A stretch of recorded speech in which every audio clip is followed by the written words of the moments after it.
Revolution Radio proudly presents live from Phoenix, Arizona, the Truth Denied Talk Radio with host Roxy Lopez. Join us here for topics you won't hear about on mainstream news, such as chemtrails, GMOs, nutrition, and conspiracy facts regarding your personal sovereignty. Humanity is 7 billion strong. We are the majority. And now, live from the Valley of the Sun, your host, Roxy Lopez. Great Friday evening to all of you. Thanks so much for joining us. You are listening to the Truth Tonight Talk Radio. And of course, if you're only listening at this point to a player somewhere or whatever, and you want to join the chat room or anything like that, go ahead and go to freedomslips.com and join the chat room. It's right there. Just click it and you'll get a generated funky name, actually, or you can make your own name. You can make a real name or a fake name. Or one time I went in there. Yeah, only once. And my name was Schmoopy or something like this. So anyway, I think that's maybe a default name. But get in there because there's a lot of cool people in there and generally who discuss the topics that we're on and bring a lot of information to the table as well. You know who we have today, and we're going to have just it's kickback because my guest this evening, this is going to be jam-packed information into 2 hours. Before I invite my guest, and I'll give you a little bit of background on her as well, I have a couple of news reports that I want to get through to you. First of all, I guess some people who listen to the show, I believe it was, might have been last Friday, yes. I've heard some feedback that some people were very, very upset that I had mentioned that Obama lied about Obamacare. So, I'm sorry. Why are you getting mad at me? He's the one that lied. I didn't lie about anything. He lied. He said you could keep your plan. You can keep your doctor. It's all over mainstream news. I didn't make this up, And the 20 guys that built the alternative website, that website is up and running. It's still up and running, and people are getting their health care through the alternative website. That's not the government website. And by the way, the government's up to $623 million on the website that they built for the insurance plans and so forth for the new health plans, and it still doesn't work. So I don't know what to tell you. Don't get mad at me. Please don't get mad at me just because I'm reporting the news. I'm sorry that you like Obama and you voted for Obama, but why are you mad at me for things that Obama is doing? That doesn't make sense. That's nonsense. Cut it out. Anyway, the next story that I want to bring up with you is very interesting. As you know, I've been doing a series with author Patrick Jordan and, of course, Dr. Will Spencer, and the series has been on zombies. And this is serious business. This isn't like a Halloween zombies or a Walking Dead type zombies. This is zombies, true zombies. We've been talking about a number of diseases that are pointing towards zombies. And of course, some of the questions that have been coming in as on the live shows, by the way, just to mention, they are going to be back having the discussion next month, Friday the 20th. You might want to mark that down. They're going to come back and do part 3 of the zombie series. But here's something that's really interesting. And this is starting to actually blow my mind as if the rest of it didn't already blow my mind. There is a news report out, and it's Kuru disease. Syrian Muslims infected with Kuru disease. I'm going to give you a link. You can read it on your own time if you want. Here's part of the report that really bothers me, because this is very similar to what we're talking about on the zombie series. Walid Theodore Shobet, a former member of the Radical Muslim Brotherhood, but now a truth-telling peace activist, writes in his blog that Kuru has been found in 8 to 20 people in war-torn Syria. And the only way it could have come about, doctors have confirmed, is through cannibalism and the consumption of human brain, as first reported by Arabian news source Zayman al-Awasal and substantiated by Orient News Television. 2 of the infected were sent from Syria to a hospital in Gaziantep in Turkey for further examination, then transferred to another hospital in Germany. One of the 2 was confirmed to have eaten human flesh. He eventually died. Shubat has written extensively on Islamic cannibalism, which can be found, and I'll give you the links. The asymptomatic incubation phase of Kuru disease. Pay attention. The incubation phase is between 5 to 20 years following initial exposure. So you can be a carrier for 5 to 20 years and don't even know you have it, with the average being 12 years. But the Syrian civil war began in 2011, and this suggests that the Kuru of the infected Syrian men would have been transmitted before the civil war, before 2011. So I'm going to give you the link. You can take a look at it. Of course, I've already given this to Patrick Jordan right before the show, actually, because I want to go down that rabbit hole there and see what more we can get of it. But, again, people had been asking about, are we talking about zombies who eat brains, et cetera, et cetera, et cetera? Well, we just found some who get this disease, and we're going to talk about that disease on the show on the 20th as well. Another interesting and fairly concerning news story, and of course my producer lives in Florida. Massive Florida sinkholes swallows boat and swimming pool, threatens homes. Now, the sinkholes have been going on for quite some time, the last couple of years, and another large sinkhole has formed in Florida, causing parts of 2 homes to collapse in on themselves and swallowing a boat and a backyard, the whole backyard and the pool. Caboodle. The sinkhole in Dunedin, Florida, erupted early Thursday morning, yesterday, between the 2 houses, and by noon had grown to a size of about 70 feet wide by 53 feet deep. This is interesting because it's right in a neighborhood, and all that. Can you imagine, you live in this neighborhood and you live in a house, you and your family, and all of a sudden your home starts to fall down, like into the ground. This is crazy stuff. There was apparently some work being done to try to fill in what they thought was a sinkhole beneath the house the last couple of days. And this is from the fire chief's Jeff Parks. He said, the owner woke up this morning at 5:40, that's yesterday, when he heard noises on his back porch, went out and found the sinkhole at that point. Thank God it started in the backyard, not in the house itself. Conestoga Rovers and Associations, an engineering and environmental consulting company, confirmed it had been at the home earlier this week. Their company.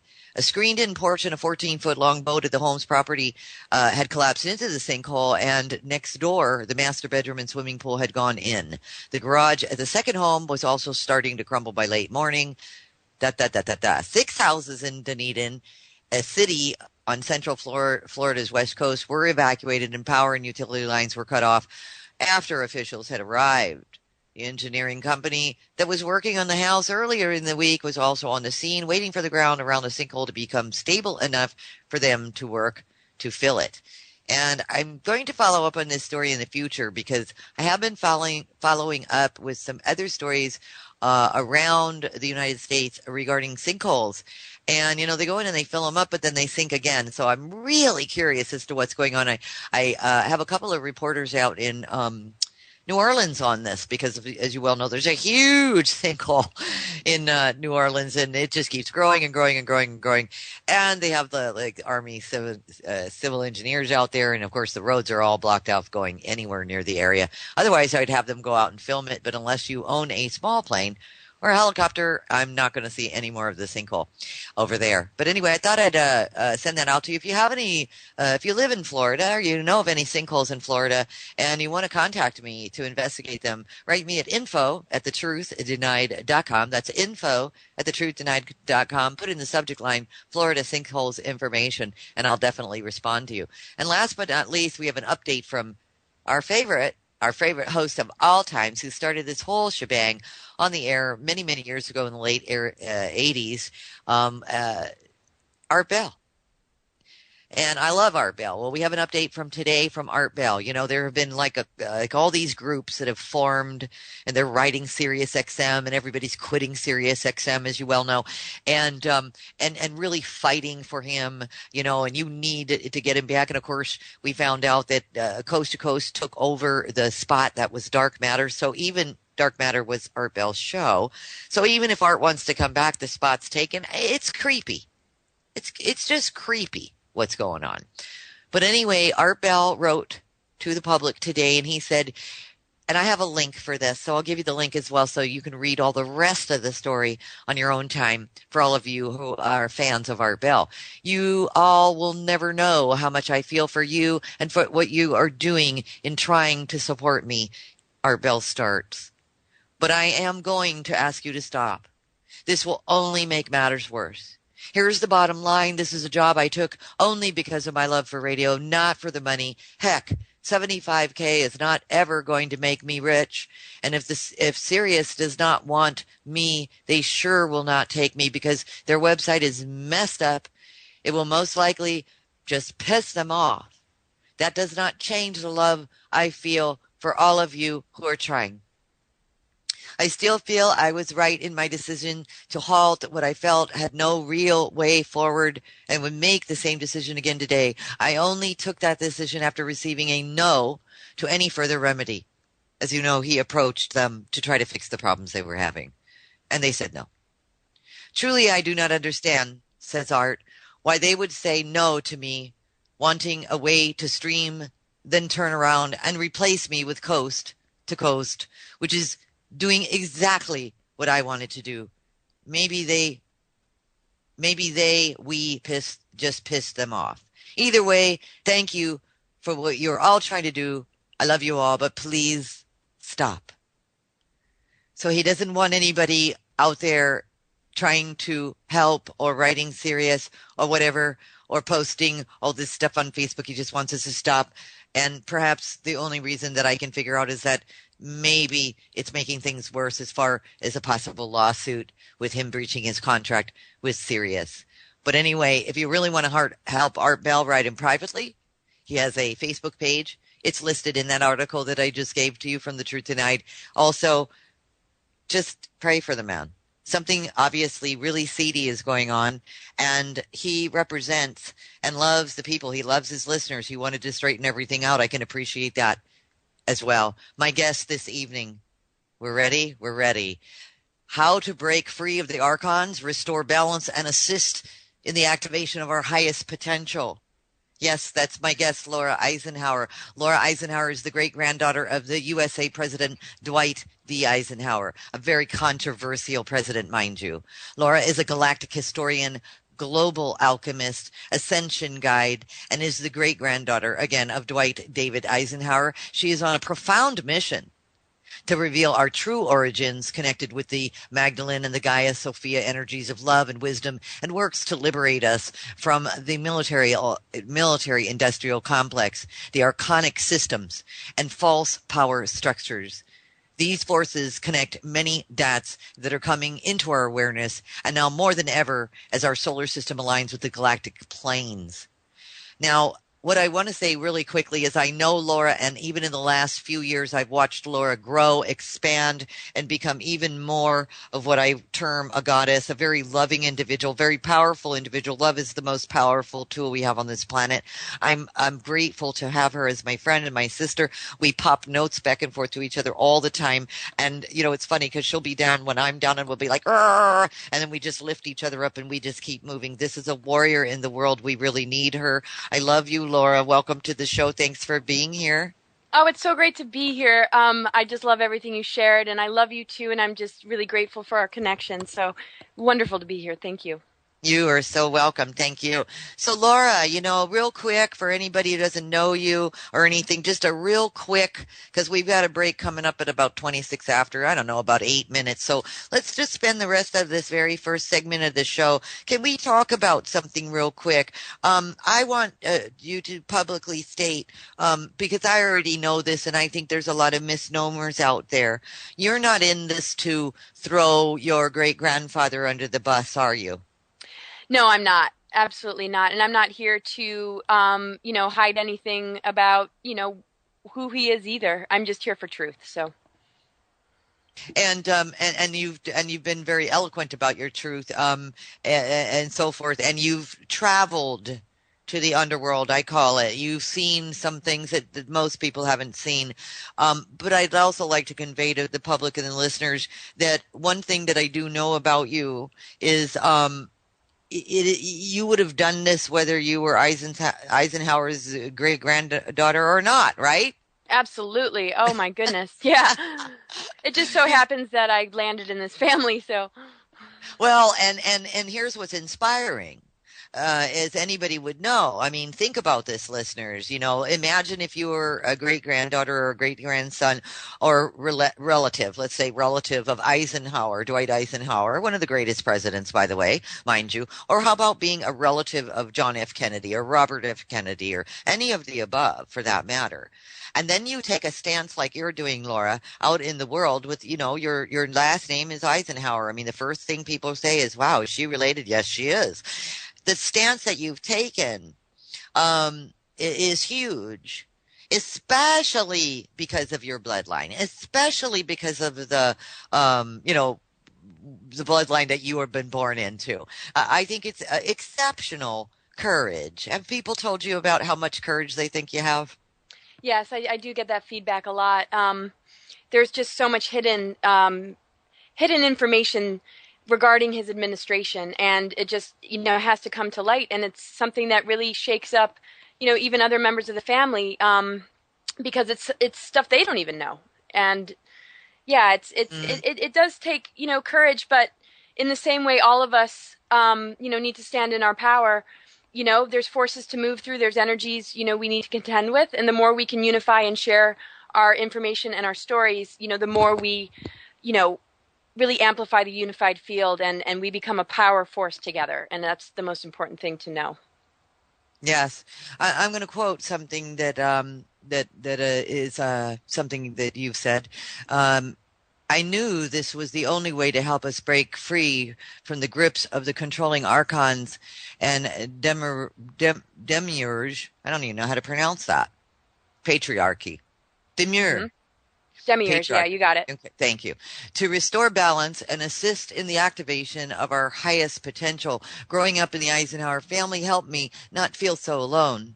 When I learned about Ike, his upbringing, the way energy seemed to affect him, and how he was aware of his incredible purpose and responsibility, I felt I was going through something similar. What I was discovering felt so serious. I was shocked daily with the realization that I had to confront this calling and face it.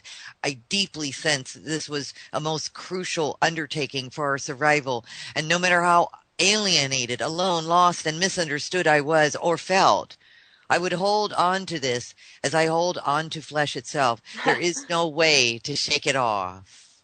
It's true. It's kind of a life or death thing. It's like it's wired in my nervous system. It's all I really stand for, and I don't know anything else. I mean, I don't know how to do anything else.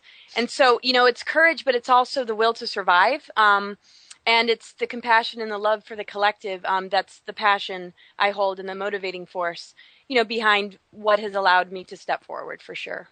Yes.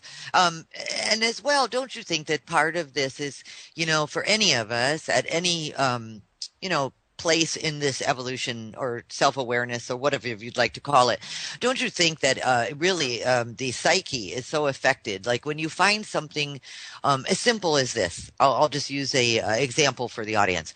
You're married to somebody for 20 years. You come home, you find so-and-so in bed with somebody else, and the shock that you feel at the very moment.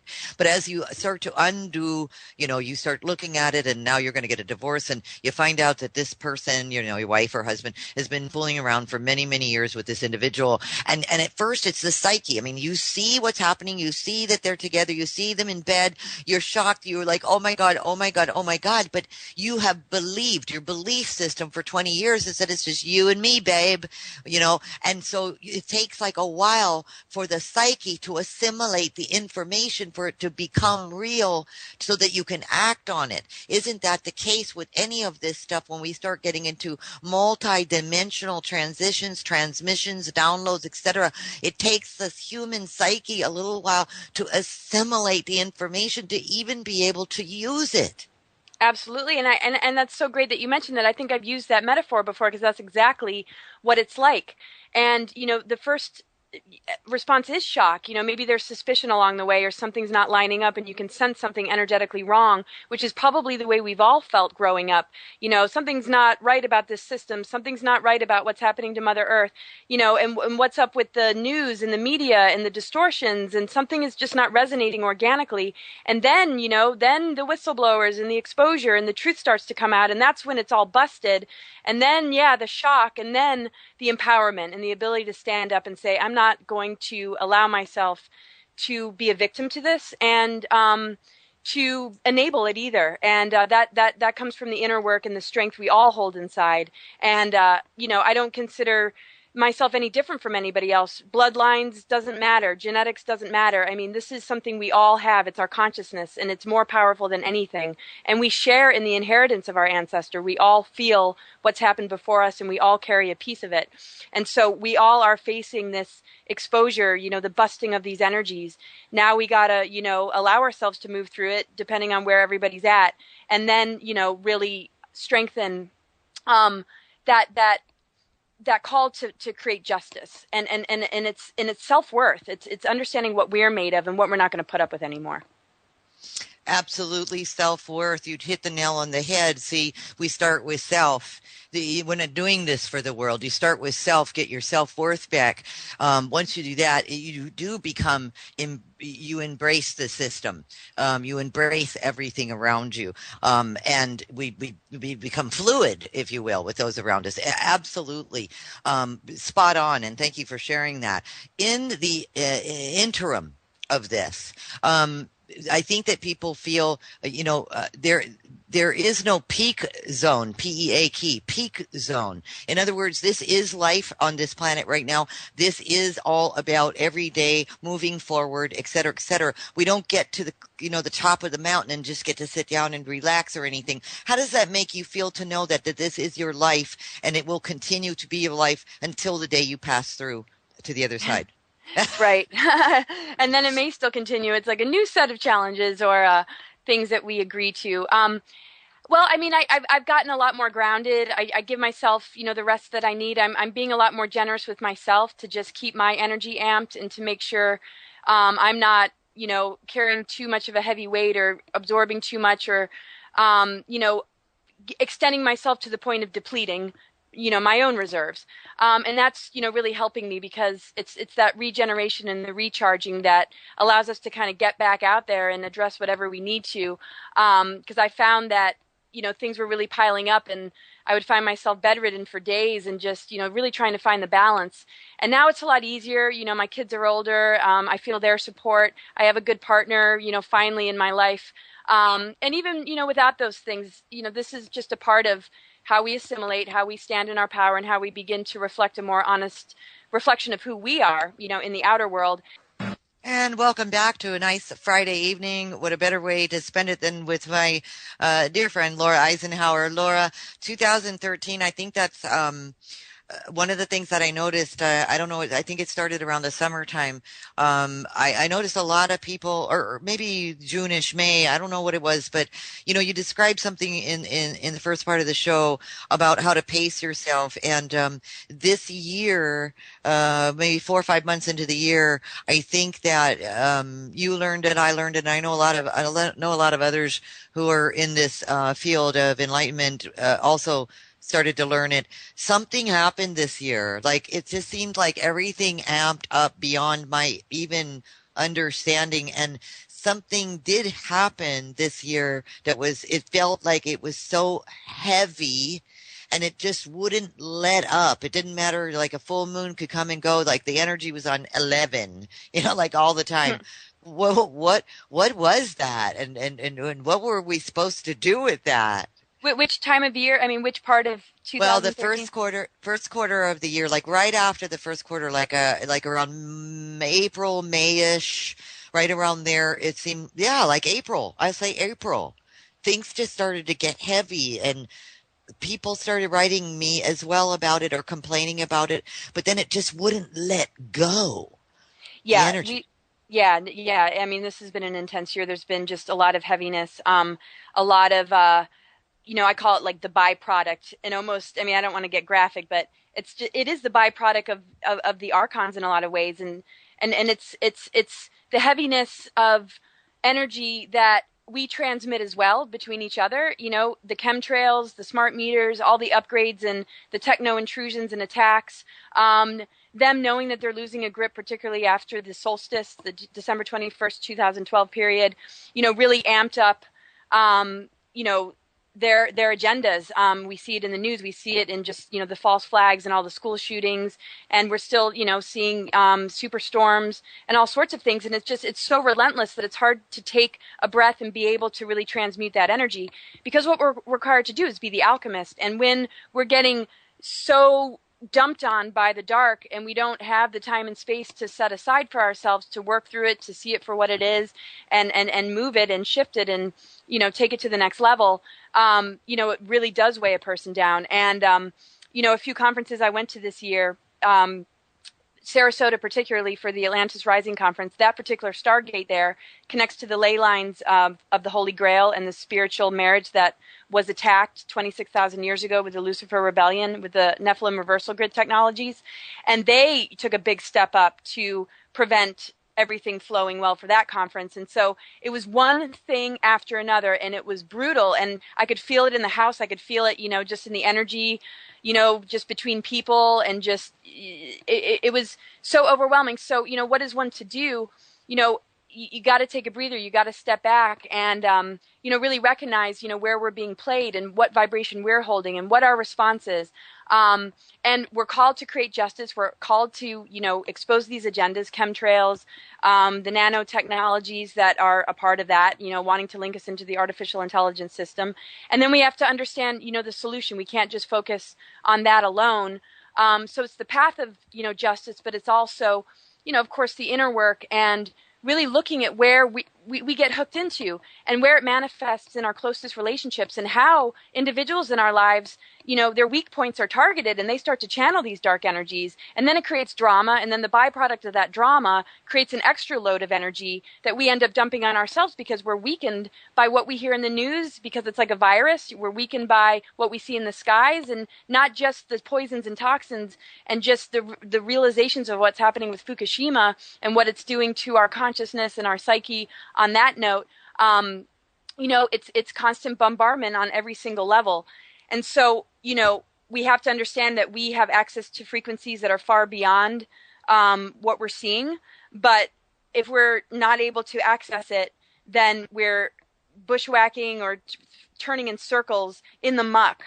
And it can affect our organs. It can also make these parasitic forces grow, because when our consciousness sinks to a lower vibration, it actually has a trigger effect on any chips, any implants, any nanoparticles, or any parasites that are in us, and they start to grow tentacles, and they start to really take over, and they vamp on our life force energy, which they siphon away from us to fuel these technologies that are, creating, the poisoning of the elements and the destruction of our morality and everything else. We're the free energy technology they want, and we're being used as a weapon. Our energy is being used as a weapon against us. So we got to cut the cords big time. You're spot on. It's that you said it so awesome. You encompassed everything. That's what I love about you. This is so, no, seriously. Because, somebody brought up to me the other day, Laura, that, there's a difference between like standing together and being the resistance line, like resisting what the governments and the corporations and the military industrial complex is doing, and trying to resistance, and that resistance doesn't work to resist anything. And so therefore there is and I believe this is within the lines of alchemy. There is a way in which to balance this, where we really actually allow this system that has been placed, overlaid, if you will, onto this planet, to allow it to implode on itself. Can you talk about that? Yes, absolutely.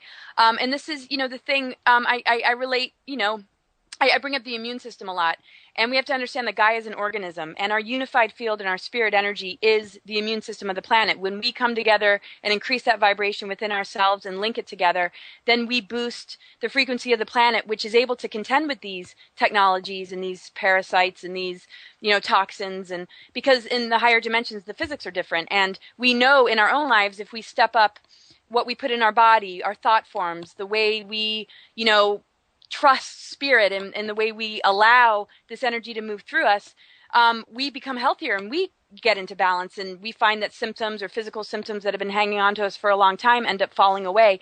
But we can't do that if there's an us and them. If we stay in duality, we have to embrace it. We have to give it the light and love that it's lacking, because basically these agendas are run on the negative ego, and it's the ego that is disconnected from source and is now connected to control agendas that it's getting downloaded to us. And many people don't realize they're enabling these agendas when they sort of allow that force to run in their lives.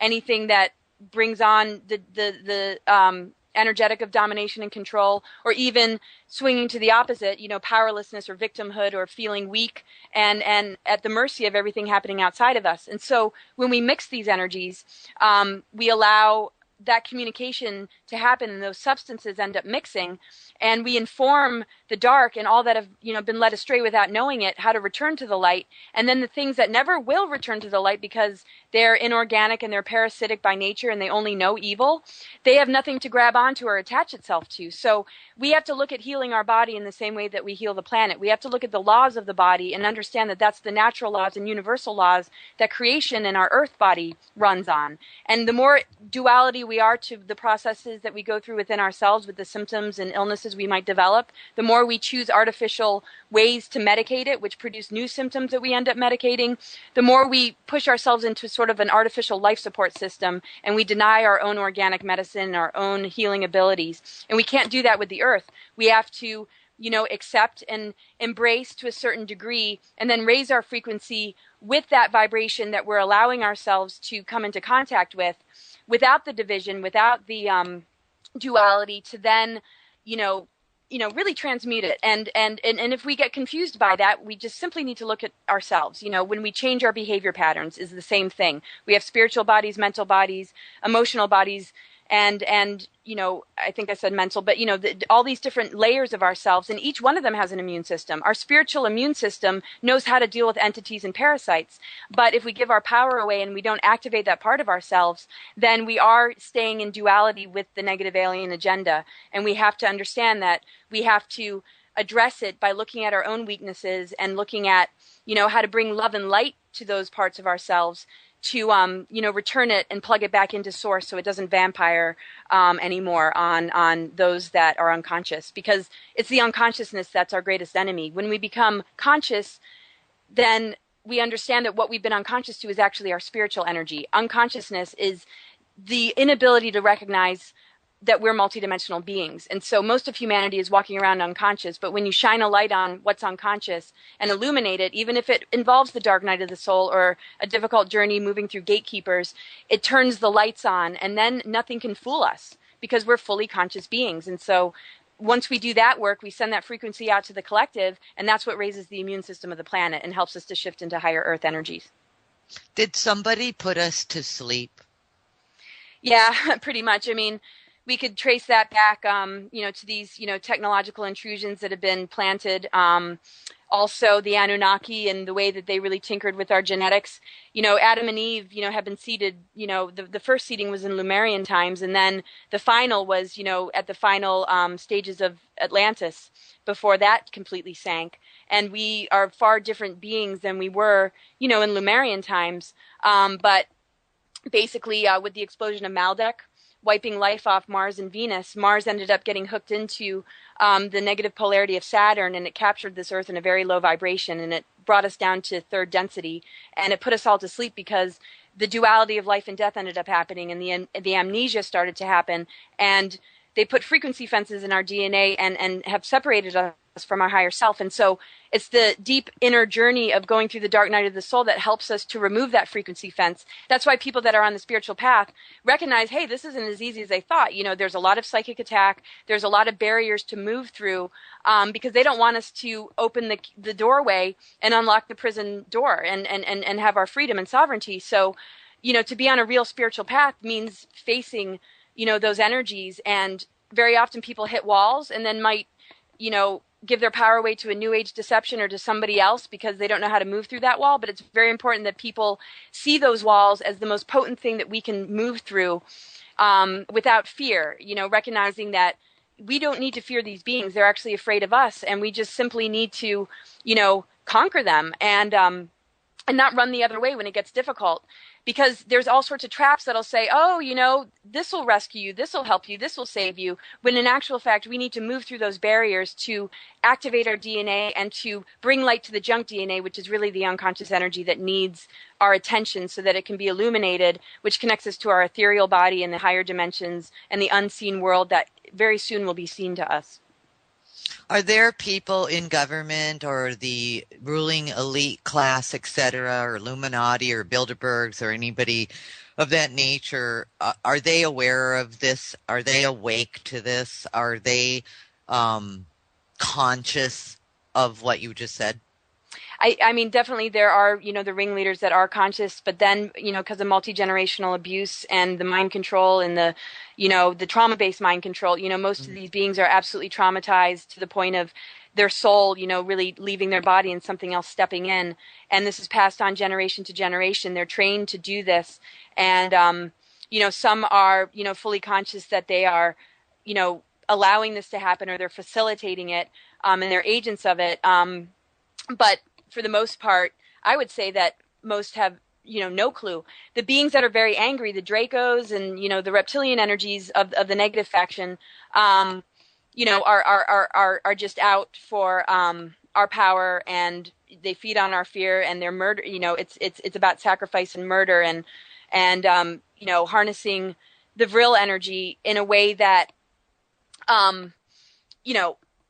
uses the forces of nature and the prana of the earth and our own kundalini energy to kind of make this happen. And that's why we see in the news and in the media and in the entertainment industry such a lower vibration when it comes to sexual energy and the way the masculine and feminine relate.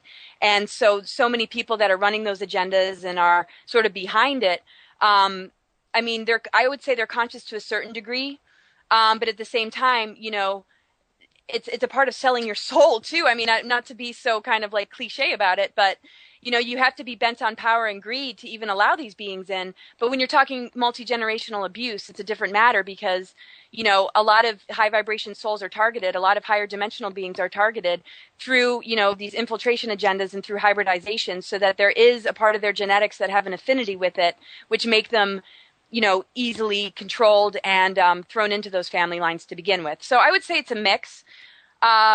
Depending, there's different dimensions of all of it, those that aren't really in the earth plane that need the physical bodies to inhabit, and those that are in underground bases that are sort of hidden away, that are, basically humanity's caught in the middle. And the Illuminati bloodlines, the 13 families, are the hybridized, Nephilim races that, refused the genetic healing that mixing the reptilian and the Orphan lines, which are the Grail lines, could have restored. And in response to that, they rebelled even stronger and have set up this multi-generational abuse to keep them from waking up to their higher genetics so that they stay locked into the reptilian aspect of the hybridization that they were steering towards the evil.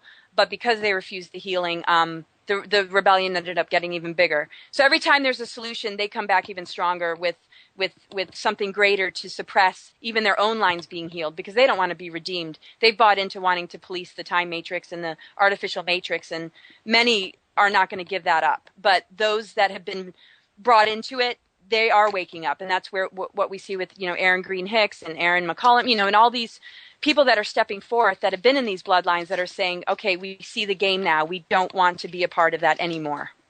True. It sounds like what you just said. They've mutated it beyond recognition is basically what it is. This is just a horrible blasphemy against any sort of living, uh, loving being. It's just so mutated beyond, like I said, recognition. Let me ask about the planet.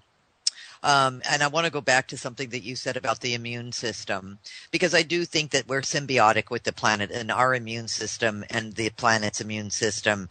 I think they somehow go hand in hand. The planet's a very powerful being. The planet is the creator, and without the planet and everything that the creator, has given us, which is food, shelter, water, you name it, and each other. Um, do you think that the planet itself, being this huge creator, could elect to rid herself of all of this and start over again? Yes, and And so yeah, what's her commitment? If you happen to know, what's her commitment? well, I mean, to me, this planetary body is different than any other planetary body in the cosmos, because when there was all these catastrophes happening, and basically the negative alien agenda that has been in the works from very early on, from the fallen founder races that ended up rebelling, and one could call that the Lucifer reptilian agenda, but the names can throw people off. Basically that's the splitting of the masculine and feminine, and this is the entity that stepped forward from that separation. And in response to that, the mother energy split and became Gaia as we know it. And the higher dimensional energies ended up falling into harmonic universe 1, 2, and 3, the lower dimensions. And what it ended up doing is bringing energy from source, the energy matrix, into the physical planet, which means that the core of this planet, the inner sun, is a star, and it's a 13D core, which means that it has the potential to reach the 13th dimension, which is the mother arc, which connects us back to source. So it's an ascending planet. And because of these negative agendas, there's competing timelines, and they're artificial timelines. The timeline that's the one that is the Ascension timeline is the graduation timeline, and it's connected to divinity paths that are about reestablishing unity consciousness in our own inner union, so that the negative ego can't attach itself to it. It can't emerge from that in our own nature. And so, anybody who's devoted to that path, focuses on, that inner work, or at least the unity of all of us. The kind of work you do and the kind of work a lot of our colleagues do is very much, a part of this. And so to me, the unconditional love of the mother, who does have the potential to be, ascending into these higher earth vibrations, is locked into this 3D, just like our DNA has been dumbed down to, 3. Mm-hmm. And also, our chakra system, sometimes we get locked in our lower chakras 1, 2, and 3, which are all about survival, powerlessness, and our emotionality, which keeps us from being in the heart, because we're so distracted with these programmings and the news and the false flags and the 9/11 that we get easily steered on these artificial timelines. So the mother energy, unconditionally loving us, shows us and responds to us where we're out of balance. And even though, yes, the Illuminati is behind, the superstorms, the chemtrails, and all these dark agendas, they're using our energy to make this happen. And so they become the negative dream catcher. There's the dream of Gaia, which is the Ascension timeline, and our graduation timeline, which is, that we are able to come back into balance and we understand the knowledge based on the tree of knowledge, and we're able to graduate, or we get suckered into these artificial timelines through the agendas of mind control and everything I just listed that, that get in the way of our quest for knowledge, because our belief systems are being attacked. And that's what the mind control seeks to do. And so the mother, is just showing us how well we're doing on our paths by, displaying to us, with her unconditional love and vulnerability, the poisoning of her elements, which we need to look at as the poisoning of our own elements. When we're in our negative ego, we pollute our water element, we misuse our fire element, we contaminate our earth element, and then our air element, which is our thought forms and belief systems, are totally, sidetracked and distracted into these things that don't serve us at all. So what the earth is showing us is something we need to turn on ourselves and say, okay, how am I contributing to this? How am I enabling it? So we got to do the inner work, but we also have to call out justice. We have to expose these agendas. We have to name as many names as we can, and we have to call them out, because knowledge is power, but also the inner work is how to transmute the negative effects that all this stuff is having on us. And so, it takes both the right and left brain to address this, and we need, to cover all aspects of it to be completely and totally thorough. But because the Earth is, seated with this 13D core and there's a star there, she's going to activate this, and eventually, because we're in a stellar activation cycle right now, which is between 2012 and 2017, this is the time the natural stargates are opening, which they've tried to shut down through the shadow government's hidden Mars agenda and just all these other agendas to keep us, beneath our own divine inheritance and to keep us, just not in our sovereignty. They almost succeeded in shutting down the natural stargates, but they did not succeed. And it's our job from this point forward to keep expanding, to keep doing what we're doing, so that as many souls as we can possibly bring into this unified field can join in with us. Because there's kind of a bifurcation happening. The power of Gaia, her spirit is incorruptible. She will prosper. She will thrive. She's got many dimensions to her. But this particular one we're being called to clear, and we have a big choice right now. I think, all of humanity is going to receive the benefits of what the few have done, the truth keepers, the truth tellers. But there is, the potential that there will be a bifurcation and a splitting into Phantom Earth, which is a dead planet, which is on life support system with these artificial technologies and artificial intelligence and transhumanism. But there will still be those that ascend into these higher Earth energies. At least we've crossed that landmark. But now it's about, okay, let's bring as many with us as possible to the point, and you said it today, the tipping point. Where are we going with the tipping point? This is the time of the tipping point. Can we tip enough of the scale to bring in the whole of humanity, or is it just going to be some of us? And of course, if it's just some of us, we'll end up going back with another rescue mission to those that are trapped in Phantom Earth. True. Interesting. I like what you said when you said that everyone will basically reap the benefits of the few who made the changes or helped to get that tipping point to a place where it actually tipped over or what have you. I love that. I don't know how many people can relate to that. I don't know how many people can relate to what's being challenged here and how few. With billions of people on the planet, how few people are doing this, huge work. It seems like it's always been that way, though. I don't see a time in history where, the whole planet got together and went, hip, hip, I know. It'd be cool. It'd be great. But yeah, it's never happened. But, what you're also describing when you use the word justice, and I think that you're using a very this word, but the way you say it is the energetics of the way you say it is it's a higher justice that we're talking about. Justice meaning transparency, justice meaning the cracking, the breaking, the disposing, the getting rid of the illusion, the dark, the broken, the twisted. It's a different justice. It's not like when you say, the justice system, because when I hear the words like justice, right? When we hear the words justice, I mean, this goes to show you, for those who are listening, this goes to show you this paradigm here. When you hear the words on this planet, the justice system in our country, what do you think of immediately? The injustice system. Yes, so that's what it is. Right, of course. So when you're using the words justice, and it goes right into my body. I'm sure that everybody that's listening is doing the same thing too. We are using the same words, but they have different meanings. It's justice connected to the real universal laws and also divine justice, which means that we get our freedom back. And instead of carrying the byproduct of the dark energies that infect us and cause us to act in lower, behavior patterns, we're standing in our power. We're calling our divinity forth and our divine blueprint forth.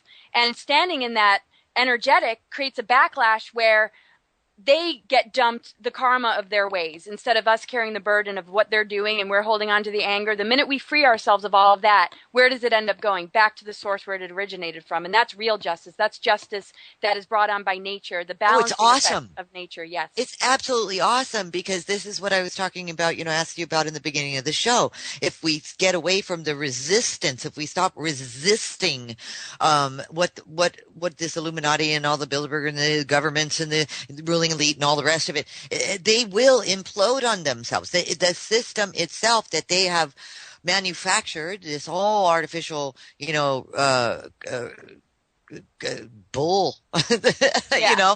They will implode on themselves. It cannot, and I agree with you 100%. They cannot make it work without our energy, without us. We are the food that feeds it. We are the energy that feeds it. And I really think that people really need to understand it. And I think one of the best things, all the things you say are awesome, but I'm saying one of the best things that I like what you say is the self-empowerment, and we're back, The Truth Denied. And listen, I just want to mention real quickly, we are listener supported. I want to thank you all. And of course, for everyone who donates to Revolution Radio, go ahead and go to freedomslips.com if you want to donate anything or purchase archives or any of the rest over there, over here, over there, wherever. It only helps to generate, more hosts on the show. Let's say, we've got, I don't know, 75 hosts, I think it is. And it just creates more space for, these types of shows, etc. If you like my show, donate and let them know that, you'd like to keep me on the air. That'd be great. And listen, I want to thank somebody. And I think, Laura, I think you saw this too, because I see you liked the comment as well. And I just have to say this, on the air, Eric Marshesky. I hope I pronounced that right, Eric. He says, Namaste, my friends. I love you both. And thank you from the bottom of my heart for your help and guidance in these troubled times. Two of my favorite sources of information in one place at the same time. I am blessed. Eric, we are blessed to have you as a listener as well. We're all in this together. Don't you think, Laura? Oh my gosh, we are so in this together. It's the only way. Yeah. And then, you had, you Skyped something in, so I'm gonna read this too. Laura Skyped in on the break for me something to help me understand something. She says, after the comment that we closed the first hour with, which is, we were talking about the implosion of the government or the ruling elites, etc., and that they're using our energy. And she did a little clarification for me and said they are physical and non-physical. The non-physical try and work through the physical, so humans end up having these beings attached to them and then serve the will of these entities. Let's talk about that a little bit. Are you talking also about the entities? First, before we go there, I just have to say, it's very interesting how much is showing up in the connecting of the dots of what is showing up in the world. In other words, what is showing up in the soil, the air, the water, and human bodies, as well as, animals, which is these pathogens / parasites. It's really interesting. They're developing, and they have a tolerance, to all drugs, and, there's nothing you can take that can get rid of them, et cetera, et cetera, et cetera. And I think that's just one dimension of what's really going on. I wanted to ask you, in relationship to that, these parasites, these entities that cling on to people and so forth, and this Archon network. James Gilliland talked about this a few times on the show as well. How the Archon network is like it's in all of our technology, our cell phones, these cell towers, their computers, and the whole just wreaking havoc. And then, of course, on the human body. Can we talk about that a little bit? Yes. Well, there's the Archon network, and then there's things like the Agartha network, and it's targeting the nervous system of our planet and of course us. And we have to understand a lot of these parasitic influences, are connected to nanotechnology, and just to address that particular aspect, which would link us into things like artificial intelligence and just really being bombarded with frequencies that keep our vibration low, keep us sick, and just keep this all going. We have to understand that they feed on electrons. They're very electrical, and things like Morgellons, where people are pulling fibers out, is an example of what the body, attempts to release. So it's very important to research things like magnets, because when you put magnets on the body and they're focused in a particular direction with each other, it actually makes these things go poof, because they're metallic in a sense, and they work with the electrons. It's also important to understand the power of salts, because salts dissolve parasites just like they do with slugs. So when people say, chemical treatments, medicines that a doctor is going to give you, and there's all sorts of things that do not work, but we have to understand that there are things that do work. Magnets, organite, and salts. I'm starting to distribute a product. They're miracle salts. They're even a step above Himalayan salts. And I've started to use them, and I've seen a difference. I'm getting kind of weird symptoms myself. But, my philosophy, and I hold this dear, not just, it's pretty much my truth, is that you know, they've got tools and modalities to link us into all this and to, really harness us into the artificial matrix. We know that. But you have to buy into the programming. I mean, if it was simple enough to just, create these pathogens and parasitic forces and, nanotechnology, if it was just that alone, then they wouldn't bother with the false flags. They wouldn't bother with the Lady Gagas. They wouldn't bother with all the other places that we get bombarded. They wouldn't bother targeting sacred union relationships. They wouldn't even pay attention to all that. They'd just be spraying us with chemtrails and leave it at that. But my thing is that you have to buy into the programming, and I've said this before, so it's maybe redundant to some, but once you buy into the programming and you believe in these distortions, you believe in the false flags, and you're really a part of the programming, yes, then their, tools will work. The nanoparticles will work. The chips will work, but we have to understand that it's bait. The programmings out there that we see in the news and in the media are bait. And like a mouse, if we take a bite of the cheese, the trap's going to fall on our head. Similar to healing, tools and modalities will not work on us unless we know we can heal. We have to buy into the program of our own healing abilities and our ability to regenerate and heal ourselves, or else no tool or modality is going to work. So it's the consciousness of each being, which is the most powerful force there is. But you got to really pay attention to what you're attaching yourself to. What are your belief systems? What are you buying into? Because if we buy into the program, their tools will work and further immerse us in it, and our health will either suffer or not suffer because we won't know the difference. When our health suffers, it means we're beginning to wake up. We're feeling the physical effects and the symptoms. So then we can turn the other direction, how to address the symptoms, and to utilize the incredible healing modalities and tools that there are, but to recognize your consciousness has to believe in the power of yourself to heal yourself. And so I, mentioned some, working with earth energies, essential oils, are highly beneficial. And also detoxing and clearing the system. But even if we do find that we have difficult symptoms that we can't clear, focus on your consciousness, and we have to be a little bit detached from the physical form right now so that we don't, go into fear and like, oh my God, what's that? Or I got this headache, or, I'm not, and we get further immersed in it. And it's no different than a cancer patient when it's dealing with, which route it's going to take to heal. Are you going to take the holistic approach? Are you going to go to the root of what's causing it? Or are you going to allow the doctor to, put you, in a treatment that's going to kill all the good stuff while, a person's crippled by the medicine alone. There are solutions out there. And, these entities, were introduced to nature. They're not organic to nature. The whole predator-victim dynamic isn't, natural. Neither is patriarchy. And so it's the energetics we need to address because energy happens before things manifest. And when we get a grip on our own energetic bodies, what we end up reflecting, what we end up attracting ourselves to, becomes a part of the solution. And that's where the spiritual immune system comes in. If our bodies know how to heal a wound and create a scab, our spiritual bodies know how to, attract us to the real medicines if we can be open and receptive and empowered to, be able to look in that direction instead of all the other crap being thrown at us, which gets us further enslaved, in the deceptions. It's crucial we don't give our power away. And even if it seems benevolent, that we fall back on ourselves and we first learn to do that, because without that, we don't have discernment. Well, and discernment comes up a lot. I mean, that's another overused word. No, not at all. Not at all. I think that there's a misinterpretation a lot of times. I not at all. I think that discernment is absolutely, it's a benchmark for anybody. When you become very discerning, half the battle, right? You got to remember, and that's another thing. This is all a process. I remember a time in my life when, you could tell me something, anybody could tell me something, and, you looked like you were telling the truth and you looked believable. And I just said, oh, wow. And discernment I think it's a wisdom thing. It's part of being wise. Discernment is, using all of these, other parts of other aspects of ourselves, spiritual, physical, emotional, parts of our being, physical, mental, emotional, spiritual, yes, parts of our being. And a wise person can be very instantaneously discerning. Yes, I'll do this. No, I won't do this, and just follow it. Because back in all of this and buried in all of this is trust.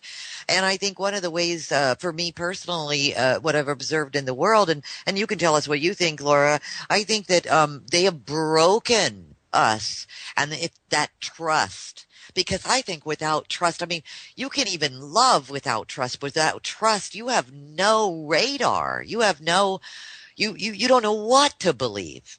Yes. Trust is really important, but go ahead. What are you seeing in the world of trust, rebuilding trust? People who bring up that they don't know what to believe anymore. How do you guide them towards that ability to grow and learn, get back to their roots and become wise again and discerning again and building trust again? These are just the best conversations ever. I just love being on your show.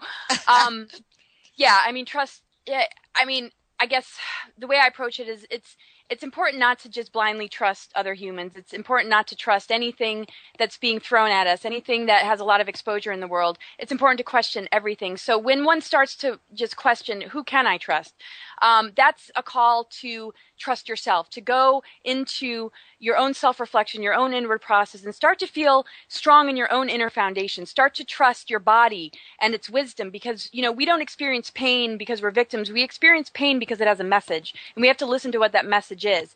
When we start to run away from it and we start to, want to trust other people's opinions about what we should do with it, like doctors or even, ones that say, I can heal you, without that person taking the step to recognize where it originated, we're going to lose ourselves. Even the best intentioned people that want us to trust us, we might find, hey, their information has fallen flat. It's not really working on me. So, there's those that are deceptive, but then there's those that mean well, that, their information might not really resonate in the way that we'd like to see. So that's the time to step back. And this is really, the basis of my path, and what I share a lot publicly is the inner journey, going into the underworld, going into that zone which has become hell. Really, that zone needs to be purified, because it's the mother womb. It's the power of regeneration and creativity. And when we can access our creative imagination and bring it down into our own depths and darkness, which is fertile and very creative, then we're able to really manifest exactly what we need to take care of ourselves. It's a part of just who we are and how we're built by nature. And so when we keep looking outside of ourselves, we're always going to find that, the trust issue does come up, because we haven't first trusted ourselves. And so when we do trust ourselves and we know how to fall back on ourselves, we end up reflecting and attracting people that we can count on more, people that are more trustworthy. And it doesn't mean that we should give our power to them or ever trust anyone, but we know that we're with people that have integrity, we know that their heart's in the right place, and we know that they're doing the best that they can. But nobody should have our absolute and total trust, except for spirit, except for our relationship with the depths of our soul and the messages it gives us on an intuitive level, and then what our body is trying to tell us. And this is where high school and the school system really robbed us, because everything was about being trendy. Everything was about, are you with the cool kid? Everything was just such a play on our own self-worth. And a lot of people, gave into it because they didn't want to feel like the oddball out. And then in the larger world, when they, move on from that experience, it still plays out, where, maybe our parents we recognize, or our friends' parents, or things we see in society, where people are so bent on status and achieving the American dream and having the fame or the car or this and that and all that stuff we talk about a lot. That's trusting the system to take care of you if you play the game. And if you put this amount of time in, you get your certificate, and then you get that job that pays, a person might blindly trust the system and then find, wow, the system's corrupt. Who am I? And then the identity crisis happens. And what happens when one loses ego attachments and identities? They go into the dark night of the soul. And in that, we're very targeted, where we feel weak, and it's easy to fall into a whole nother trap. But embrace it. Embrace the discomfort. Allow yourself to dissolve into nothingness and start to trust spirit, and start to trust the void and the dissolution of ego into the space of our own unified field, our own inner blueprint. And that's the force we can trust. And once that part of us steps forward, then when we look at information, we can say to ourselves, hey, that resonates. Hey, I want to read more of that. That totally connects to a truth I already know. And then people can start feeling good about each other. But I don't want anybody to ever hear me speak and just gobble it up and say that's truth. I try and push enough buttons to get the person's free thinking mind going, and then to do the inner work. And I just, that's a big focus for me. And then, the information I share, I say, take what resonates and dump the rest. Maybe it's stuff a person's not ready for, and maybe there's some gray areas I'm sharing that shouldn't fully be owned. But, because I'm positively orientated and I have integrity, it's not coming from a bad place. But we got to, question everything. And, the greatest guides out there are the ones that encourage the inner work and self-empowerment, which is what you do, and why I love you so much, because we know it's about empowerment. And once we have that, it's much easier to navigate this realm and find people of like mind, people that are, passionate about what we're passionate about. But we can't just, take it all in. And if you are going to take it all in, allow it to be something that you put in the same room with your intuition, and then move through it with your own discernment, and filter out, what doesn't really serve you. If it throws you into fear, spin it a little bit to find a different perspective, because fear does serve us, but it's not a destination. It's there to jolt us and to be cautious and to be aware. But then from there, we get to bring in a higher intelligence, our wisdom body, and stuff that's always been there, only covered up. Nobody needs to attain wisdom or attain enlightenment. It's about removing all the layers and all the garbage that has separated us from being able to really see that it's always there, and it's infinite, and it's a resource that nothing can kill because it's immortal. It's important to be able to access that place. And then once one does that, you can feel that you have trustworthy people around you, and you can trust your process. You can trust your evolution. You can trust the transformation that's inevitable when you locate that inner core essence of our blueprint. Absolutely fabulous. Trust does start with oneself. I did a series on this once, and not too long ago, actually. And, it's very interesting what you're saying, because it is me who doesn't trust my own judgment. In the past, it's not you, it's not them. It's something comes up and I go, God, I don't know. I don't know it's me that's saying I don't know to me. Yeah, well, I have something to say on that one, because that's a big one. I've experienced that a lot. I used to tell people, before I went public, I'm not going to go public until I stop being skeptical to myself, and until I know beyond a reasonable doubt that what I'm sharing is truth. I don't feel like opening my mouth. So, it put me in that big process of, how to relieve myself of self-doubt. And I let myself kind of go through a boot camp where I was testing myself and like, okay, if you know this to be true, then put it into play, see what happens. And when you get the results, then own it. And that could be just the miracle vibration, living on the road, or not having, much money, or, dealing with the vibration of, should I go into fear and survival, or should I own my miracle vibration and begin to manifest my needs without having anything to really count upon? No people to count upon, no paycheck to count upon. And those miracles did happen. So I can easily talk about it and know, hey, if I can do it, anybody can do it. And that's true. None of us are cut off from abilities, and only some have them. I mean, we all have them. And so, I just had to kind of be my own test subject to relieve myself of self-doubt. And of course, when we have self-doubt, it's easy to want to latch on to somebody else's information. And that's fine, as long as we see it as training wheels, as long as we see it as a way for us to start to wake up our cellular memory and know that we're not alone, and say, hey, okay, I was questioning this about myself. Oh my God, somebody else agrees. That helps to validate something I knew to be true. I think it's extremely useful. But yeah, self-doubt's a big one, trusting the self. And so that's a huge part of the inner journey and why it's so uncomfortable, because we go through many, many layers of fear, self-doubt, old wounds, projections, invalidations, and where we felt empowered and fell on our face and realized, wow, when I was confident, nothing really happened. And so we got to dig a little bit deeper and pull more of our substance forth, and gain the lesson, because there's always that peeling of the onion. Sometimes confidence doesn't mean, we necessarily have wisdom. And I think the ones that are insecure, are probably in a better place because at least there's humility. And I'm not saying insecure is good, but it's far better than being so arrogant that you become blind, but to start off, with self-doubt and to build strength with that foundation, is the same route of somebody who's arrogant that needs to have that reality check that, hey, maybe, you're not all that you thought you were, because right. The pedestals that people put themselves on. So it's all about the efficiencies, the deficiencies, and the extremes of swinging from one to the other and finding that middle ground. And then we can have, a lot more self-confidence. And it's not just trusting the self, it's trusting that the universe is picking up a huge part of the slack when we trust ourselves in knowing that where we fall short in trusting ourselves, we can at least set intentions. We can at least create visions and dreams. We can at least start to send out signals to the universe of what our deepest soul longing is, and then trust that if we devote ourselves to it and our own integrity, the universe is going to assist us and the forces are going to help us to get those needs met. And so if we can't trust ourselves fully, there's other, we can at least trust that our intentions do serve us, and they inform our creative energy of how to give back to us. I look at it like the skipper on a ship. Tell the crew exactly what you need. Imagine the crew is your creative energy. If you don't tell it what your intentions are, what your needs are, it's just going to sit around and slack off or match whatever vibration you're holding. When we set our intentions, though, and we devote ourselves to it and we walk the walk, no matter how much self-doubt we have, we're still creating a lot of miracles for ourselves and a lot of protection. I mean, I struggle with self-doubt too, and I don't have an easy time trusting others, but these techniques have really helped me to stay grounded and to really really feel effective despite some of the traps I fall into where I'm just kind of lost in my own crap.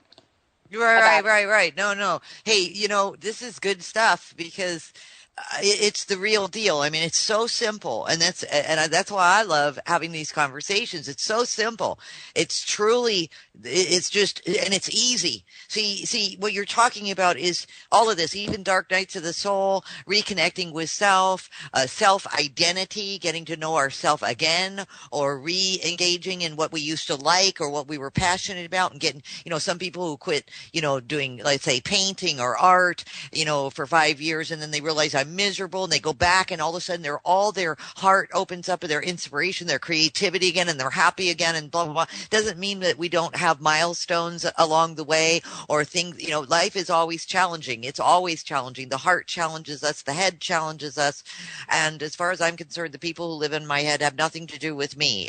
They're renters taking up space in my mind. You know what I mean? And they don't even pay rent. They don't even give me money. But the point is to be able to recognize that voice. And I think that what you're describing is so important, the self-identity, to recognize our own voice, because each of us has been robbed of the dignity of our own voice via, social engineering and all the rest of it. You described it a little bit earlier. Oh, I have to have that puppy and put it in my purse and walk around because everybody else is doing it. Britney Spears is doing it and whatever. And everything becomes so passé eventually. Know the voice in our own head. Know the voice that belongs to us, and we can have anything you want. And I love what you're talking about when you say the universe will support us. It's a very simple task. That part.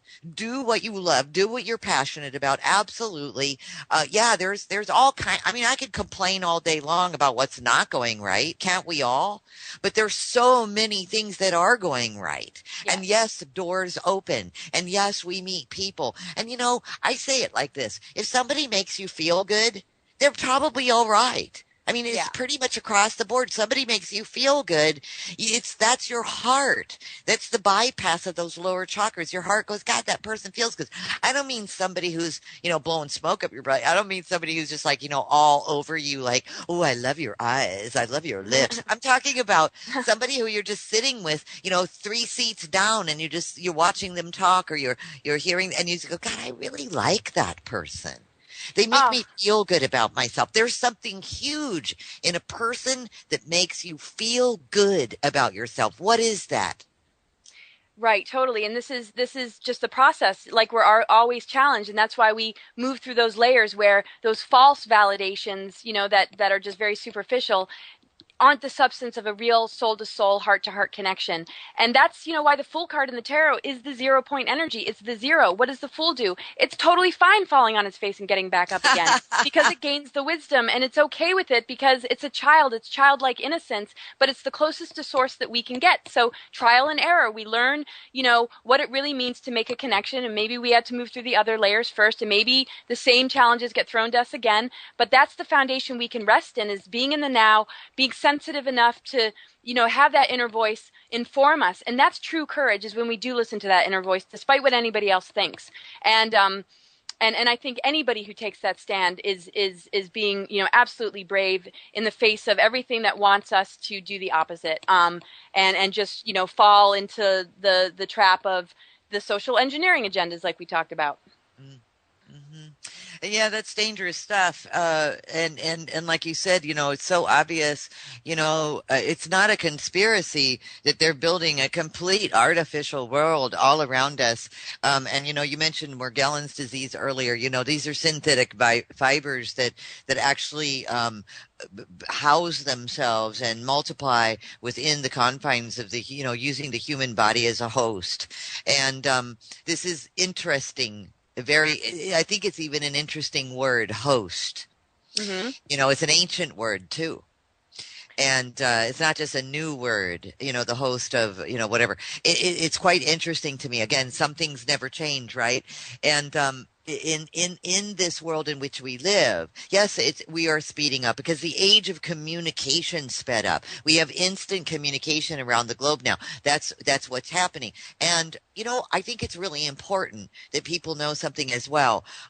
We've been around a long time, us humans, and speaking of humans, we've been around a long time. We've been through many ages. You talked about Lemuria and back in the day, in the Egyptian age, that's much older than it seems, and all of these amazing, what do you call it, civilizations that we're digging up. That anthropologists are digging up and finding, oh my God, this one's 22,000 years old, and this one's 25,000 years old. The timeline, like you said, it's all screwed up. It's like there's the artificial timeline, then there's this, then there's the true timeline, and as complicated as all of this sounds, all right, the true timeline is the one you're describing, the one that when you go inside yourself and you start doing that work and you start reconnecting, that's the only place that is real.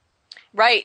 And the artificial timelines can be seen like subpersonalities. It's when aspects of ourself that have fragmented it away from our core start to buy into this other crap. But like on a core level, there's always that timeline. It's just as infinite and permanent as source energy itself, because that's where it came from. But we're made of that, and we're a part of that. And that's what's so important, and the thing is, people think, oh, because we have differences of opinion, we have to kind of be in battle mode. And, the thing is, oneness is diversity and harmony. And, it's amazing because we find differences of opinions and all sorts of Facebook crud, being thrown back and forth because people don't agree. But those conversations would be so beautiful and wonderful if people could just hold a vibration of integrity and kindness and respect. And then it's like, who cares what the differences are? At least we're talking on a heart-to-heart level rather than, condemnation or judgment or this or that. And it's like, and it's when people lose their space that people like you and me get like... And welcome back. Laura, wrapping up, not just a thought that we had before the break. You were talking about the, people like, for instance, in social media networks like Facebook, somebody disagrees with somebody, and then it's an instant. It seems like it is. I know it's even happened to me for sure, where it does something, and then all of a sudden there's just like this combative mode, like you disagreed with me, and so then we get combative, and I think it goes back to a lot of the stuff we talked about during the show already. I think what it is isn't it interesting how you disagree with me, how I get angry? Where'd that come from? And really, the only place that I can think of where it came from is that what it equates to, and this goes back to social engineering, the wires being crossed in all of us, it goes back to our self-esteem. Because what it's saying to me is like, you're disagreeing with me. I'm just using this as an example. You're disagreeing with me, so I must be inferior. Right. Right. And so that's why I think that what starts to happen is it's proof right there in living color that if we go back and we really work on the self-esteem gets us out of a lot of trouble. When our self-esteem is solid, and their self-esteem, don't get confused, people, by, oh, today you got a raise, so your self-esteem is way up there. You got a paycheck raise or whatever. Self-esteem is an ongoing project. You know what I mean? And self-esteem is coming from a place of really, I think this says, our divine, you talked about divine justice earlier in the show and divine everything. Our divine right is to be our divine unique self, because that is something each and every person is, a unique gift. I mean, if a snowflake can be unique, why can't a human be unique? There's nothing wrong with that. And not being confused with being egotistical because you're so special, unique. I mean, we're all, you know what I mean? We're all unique. Look at every child in an infirmary. Every child that's born in an infirmary, and you have kids, you know this for yourself, Laura. They all smile just a little different. Their eyes have just a little bit of a different gleam, or how they express themselves when they're laughing or they're crying. Somebody, you have two sons. One did it a little different than the other. You love them both equally, but we're all so unique, don't you think? Absolutely. And that's why, oneness is diversity and harmony. And so, I have to say because I really do follow everything you're doing, and I have so much respect for the way you handle all of it. I think you're just right on target. I think people need to watch the way they word things, because there's trigger reactions in the way that people, approach their differences. And there's a certain level of attack, and it feeds on, where there might be a little bit of self-esteem lacking, but at the same time, you stand your ground, and you know how to put people in their place, and you're not going to let that like creep into you. So I just have to, say that, and I admire and respect every way you handle it, because I'm always messaging you like, oh my God, I agree, like, oh my God.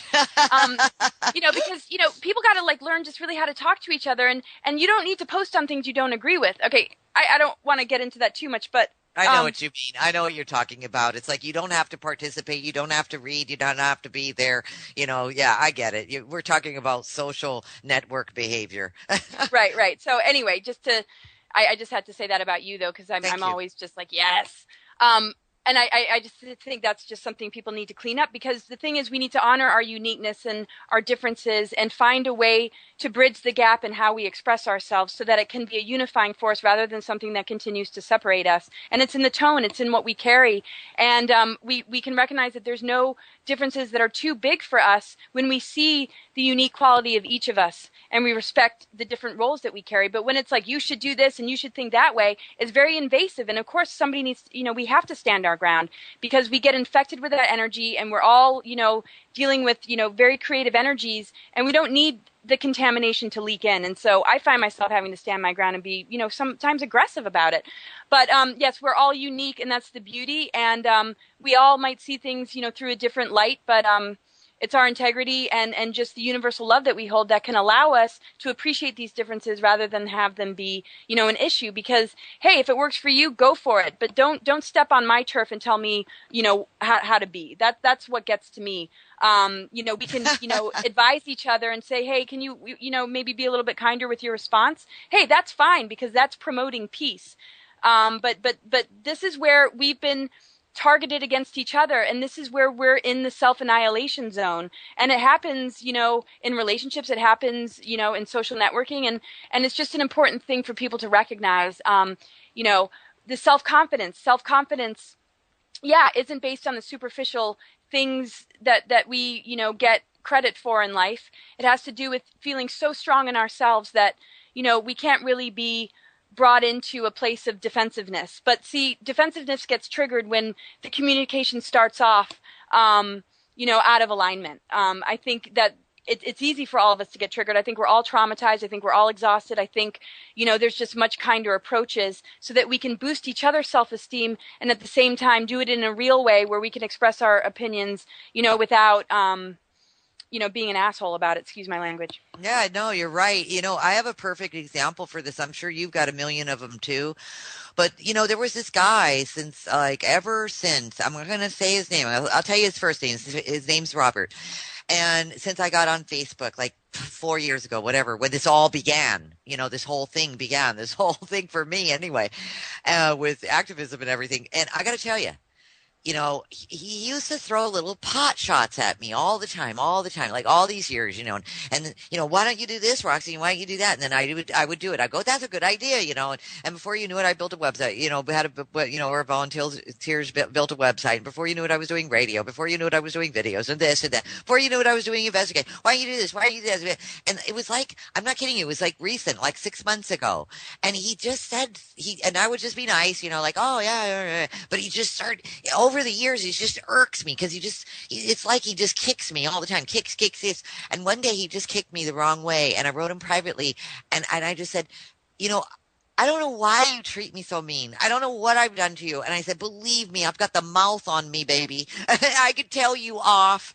I could end the friendship, whatever we've got going, I could really I really do you damage, man. I was just so mad, you know what I mean? And I just said, at the end of the day, I'm not going to do any of that, because I'm going to be really honest with you and tell you that over the years, I've really grown, I've really changed, I've really this, I've really that, and you're just the same bully. you're just a bully in the courtyard here. And I just said, and I don't know why you do it, because at the end of the day, it hurts my feelings. See, and That's what I so said. perfect. It hurts my feelings. And he wrote back, and he was so embarrassed. Aw. And right. And now we're like the bestest friends. And that's where this is such a perfect example. I'm so glad you said it, because it could have gone in a completely different direction, and it actually brought you two together. And this is the thing, with relationships, friendships, everything, everybody in our lives. When a challenge comes up, when differences come up, allow it to bond you. Don't allow it to separate you, because when you really just get into the zone of sharing what you're feeling and what this person, the effect that they're having without blame or judgment, then there's not, the defensiveness, and there, it's more like compassion opens up, understanding. Yes.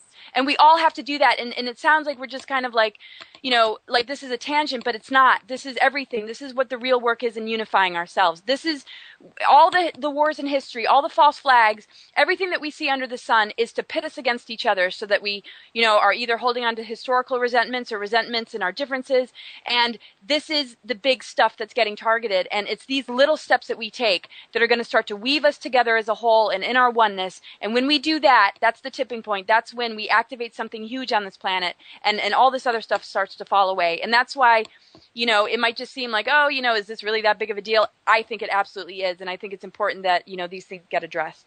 It's huge. It's huge. And thank you for acknowledging that. I was just thinking, and I know you probably would have done the same thing, but, I don't know, this is a couple years ago, very quickly, I was feeling like I so humiliated because I did something and it was wrong. And I made a wrong call on something. I made a wrong judgment call. And I was feeling miserable. I was talking to one of my girlfriends, and I was crying. And I said, she goes, well, you have so much shame right now, sweetheart. She kept saying, you have so much shame. What's going on with you? And I said, I just feel like the biggest retard.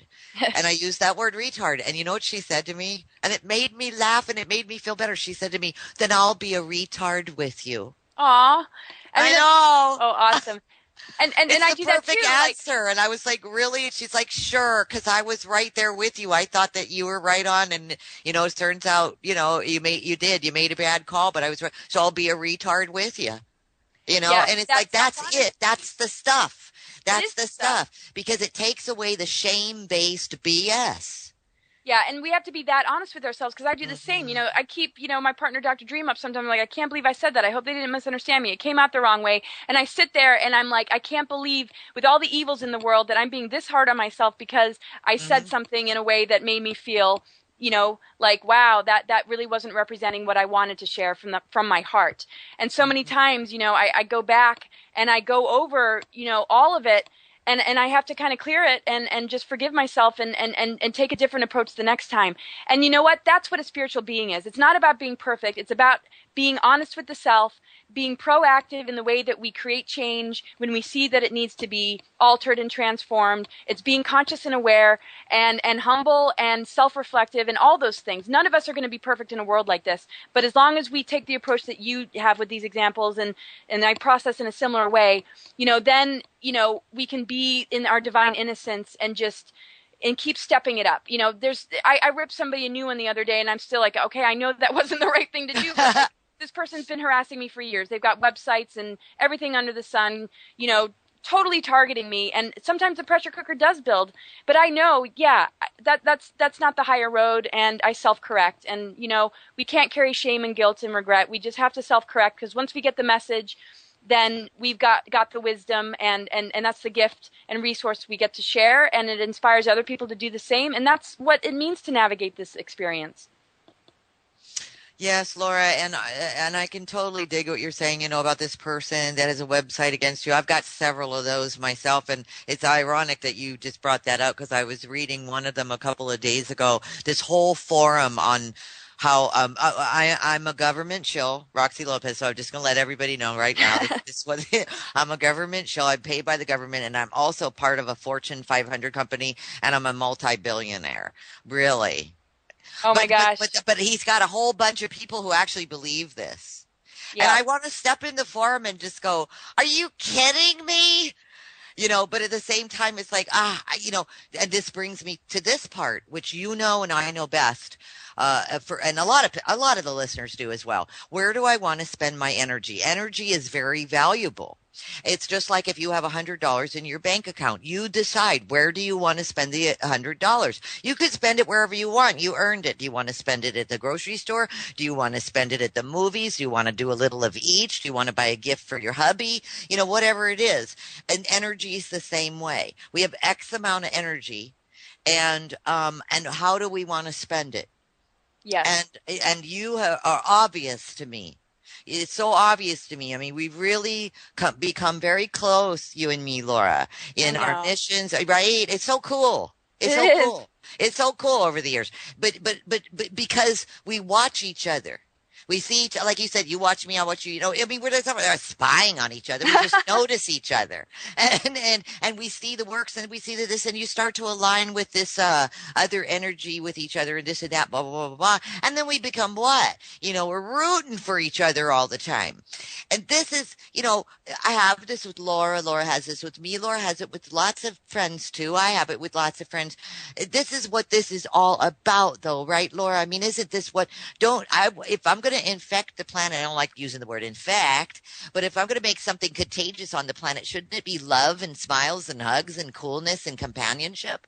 Absolutely. And that's, oh my gosh, I remember before I was just, really in the deepest of my struggles, before I was really out there, I said, really all I want is to be able to love humanity and just share that love. That's what I felt most blocked from. And with all this other stuff, it had nothing to do with anything else. And that's why, our connection has been so inspiring and huge for me, because I'm like, this is where it's at. When we start to connect, when we find those affinities and just, that support where we're just there for each other, it's all about inviting everybody to join us. It's like, come on, this is where it's at. We can fall on our face. We can get back up again. We can, strengthen each other. We can, listen and just hold space and whatever, it takes.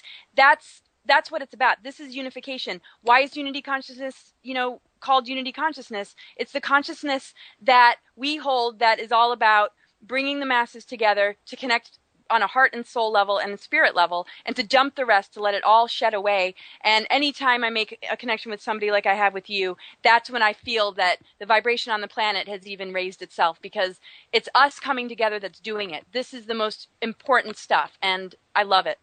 Yeah, me too. And it's magical. It's like trippy. All right, I promise people we're going to have a couple of questions real quick. And even though they're, a bit off the topic and they know it too, but that's okay. So they got a question for you. Noodles wants to know, are they physical beings or interdimensional beings? And she's talking about the gatekeepers. Right, and that's the little note that I put in the Skype chat. That's what it was addressing, but it ended up addressing that other thing as well. So that's gotcha. Perfect. Yeah, so yes, they're physical and non-physical. Okay. Gatekeepers, are part of our inner journey, and when we hit a wall, it might be a programming, it might be something that somebody's throwing at us that's trying to control us and limit us.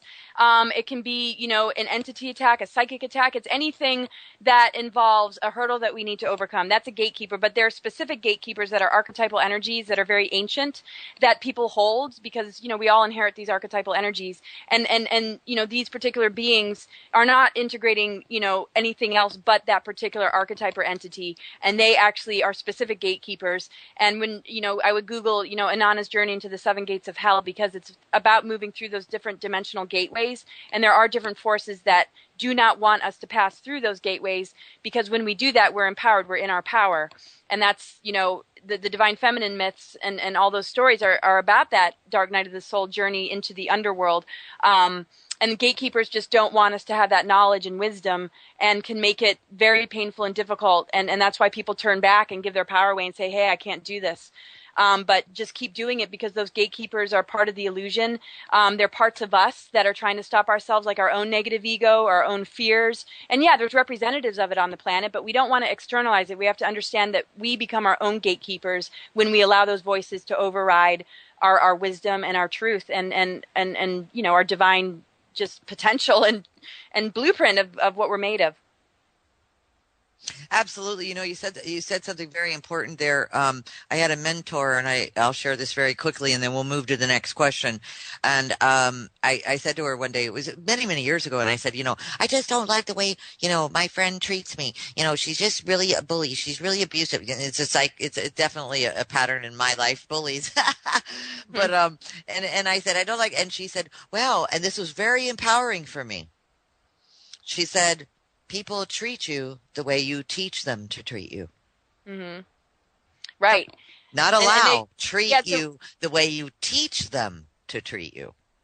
Yep. And it's also, the receptor and plug. If there's a receptor and somebody's carrying an energy and they see that they can plug into that receptor, a weakness or just an insecurity or anything, we're kind of like, it's kind of a gift for us to get that attack, because then it's like, oh, I need to override that. I need to raise my frequency above this. I need to get the message so that it's not, being attracted to one space anymore. Same thing with illness. Same thing with anything, that feels like an attack.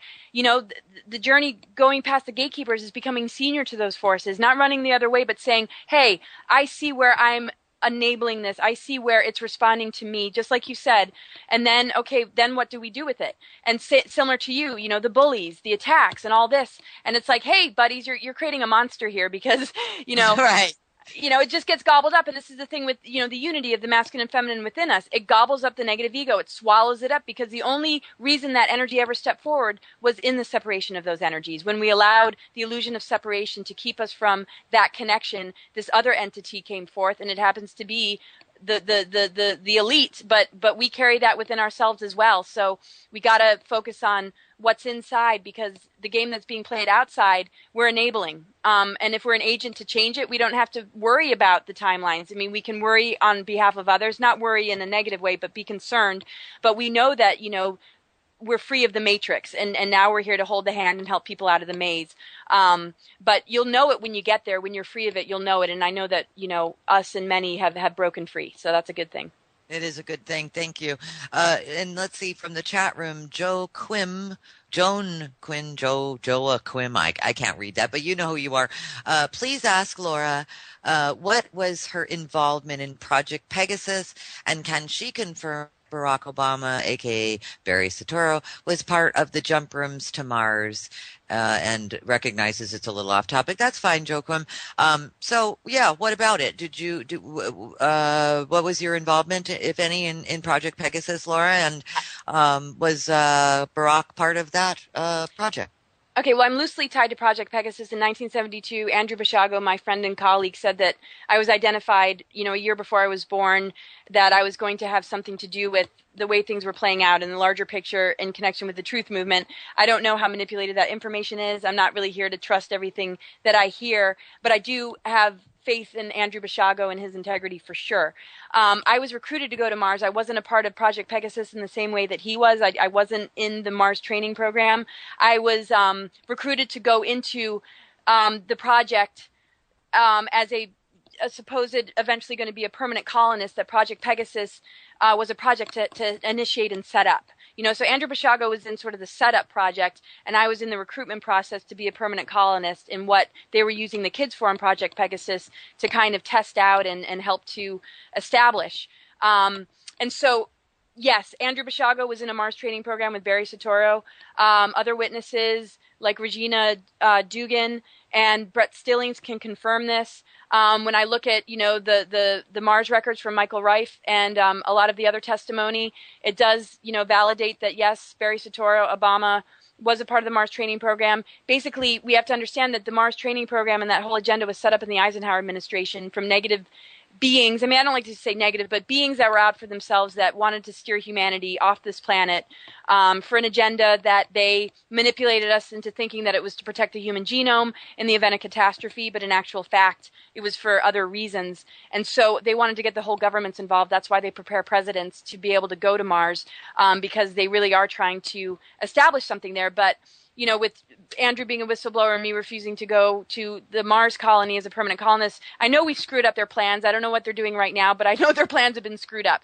And yes, I'm pretty confident about Barry Soetoro. I have no direct proof, but I do know Andrew Bashago really well and can say that I feel his integrity, and I feel that what he shares, he knows to be true.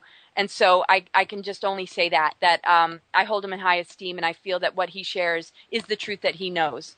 But I would do further research, Sure. No doubt. And I've had Andrew on the show a few times. I know what you mean about him. He doesn't.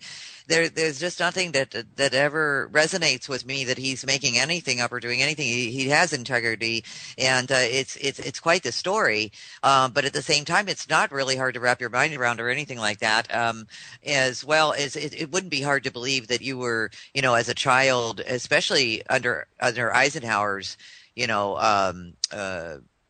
when he was president, that this whole time period of what they had set up regarding Project Pegasus and many of the other projects with Mars, the jump room's not the only one, but it's not hard to believe, and it's not hard to wrap your mind. But thank you for answering that question for the audience. We're just about out of time. So this is what I'm going to say to you. Oh my God, Laura, you got to come back. I'd love to. I love being on your show. I love your energy. And like I said, I'm just so happy for our connection, and it just really strengthens me and just brings me just so much. And I just have so much gratitude to you. You're an incredible force. Oh, thank you. Well, you are. And I know that there are so many who tune in and tune into you and follow your work and everything. Do you have anything coming up real quick that I can put out there as far as any seminars you're speaking? Were you in Sedona recently? Yeah, I did the Ascension Rising Conference and then just did the Star Knowledge Conference. And what we have coming up, let me make sure I have the dates, is going to be in January. It's an event with George Nori Bashar, my partner, Dr. Dream, Barbara Lamb, and Nora Harold, and I'm just about to find that date in just a moment. Okay. Sometime in January. Do you have it on? It's I have it. It's Saturday, January 25th and 26th in Los Angeles. I think I'm going to be at the San Francisco Expo coming up, I think, in April. But the best place to check is my website for all those updates. I do actually need to update it, but I will now that I've said it. CosmicGaiaSophia.com. CosmicGaiaSophia.com. And okay, so I have the wrong website for you. I have Cosmic Gaia 2012. It's the same. It goes to the same place. Because we passed the 2012, I was like, I better change the name. I know, right? And I always thought about that too. I was like, gosh, she still has 2012 on there. I know that's the bummer of 2012 because it's actually over. But I'll give the website, and her website, folks, is all linked up at thetruthand.com. You know that if you ever need to find Laura and you forget what it was, just go to thetruthand.com and there's a search engine there and just put Laura's name in it, and everything that we've done collectively with Laura will have it. And I'm sorry I didn't get to go see you over in Sedona. I was going to come and surprise you. I was going to come up with Trisha, who was helping up there, who lives in Tucson and everything. But I didn't get to come up. I've got a reason why, and I'll tell you off the air. But next time, I'm not letting you get away with coming. Oh yeah, close. No, we're gonna our paths are gonna cross, no doubt, and it's gonna be perfect. She was so cool. She was like, I was like, I want to surprise Laura, and she was like, you could stay in my hotel room, you could come up, you could do this, you could do that, and I really wanted to go and be there, but like I said, next time, I was supposed to speak in LA, I don't know, in a week or two, I don't know, but I'm not going to be doing it after all either. So, but next year's going to open up. What do you see real quick, because we got probably 10 seconds. What do you see for 2014? Is it getting better? Is it getting harder? What's going to happen here? Well, I'm walking away from this interview knowing that it's going to get better, just knowing that if we keep empowering what we talked about and people really just start to do the inner work and we start to unify and really pay attention to this stuff, it's absolutely going to get better, no doubt. This is our birthright. This is who we are. Only we can get in the way. And we know, we're manipulated, but... I'm reporting the news. I'm sorry that you like Obama and you voted for Obama, but why are you mad at me for things that Obama is doing? That doesn't make sense. That's nonsense. Cut it out. Anyway, the next story that I want to bring up with you is very interesting. As you know, I've been doing a series with author Patrick Jordan and, of course, Dr. Will Spencer, and the series has been on zombies. And this is serious business. This isn't like a Halloween zombies or a Walking Dead type zombies. This is zombies, true zombies. We've been talking about a number of diseases that are pointing towards zombies. And, of course, some of the questions that have been coming in as on the live shows. By the way, just to mention They are going to be back having the discussion next month, Friday the 20th. You might want to mark that down. They're going to come back and do part 3 of the zombie series. But here's something that's really interesting. And this is starting to actually blow my mind, as if the rest of it didn't already blow my mind. There is a news report out, and it's Kuru disease. Syrian Muslims infected with Kuru disease. I'm going to give you a link. You can read it on your own time if you want. Here's part of the report that really bothers me, because this is very similar to what we're talking about on the zombie series. Walid Theodore Shobat, a former member of the Radical Muslim Brotherhood, but now a truth-telling peace activist, writes in his blog that Kuru has been found in 8 to 20 people in war-torn Syria. And the only way it could have come about, doctors have confirmed, is through cannibalism and the consumption of human brain, as first reported by Arabian news source Zayman al-Awasal and substantiated by Orient News Television. 2 of the infected were sent from Syria to a hospital in Gaziantep in Turkey for further examination, then transferred to another hospital in Germany. One of the 2 was confirmed to have eaten human flesh. He eventually died. Shubat has written extensively on Islamic cannibalism, which can be found, and I'll give you the links. The asymptomatic incubation phase of Kuru disease. Pay attention. The incubation phase is between 5 to 20 years following initial exposure.